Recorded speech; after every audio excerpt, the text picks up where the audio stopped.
Richard Fulmeyer. Amazing story. I kept looking at Richard. Richard was very active in class, very bright, but his whole right side of his body was dysfunctional. He was paralyzed. And so one day he came up to me and said, Mr. Luongo, can I talk to you? He said, would you give me some help? He said, I lost my job. He was with IMES, and they moved their internet group overseas. And so Richard was out of a job, and he said, I'd like to have some tips on interviewing. So I said, sure. So he met me in my office, and so we sat down and talked. I said, Richard, let me ask you something. I said, what's wrong? What's your handicap caused from? He said, when I was 12 years old, I had a massive stroke and it paralyzed my entire right side. And I said, Richard, let me ask you something. Do you know how special you are? I said, I'll tell you what tip I want to give you for interviewing. The next time you go on an interview, the first thing you do is walk in and say, let me tell you why I'm special. Let me tell you what happened. Let me tell you my story. I said, Richard, they'll hire you in the first 5 minutes.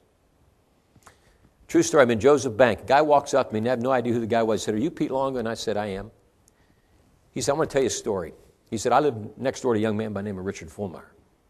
He said, I want you to know the difference you made in that young man's life. He said, you made him believe in himself. People, that took 5 minutes. I mean, this stuff isn't that difficult.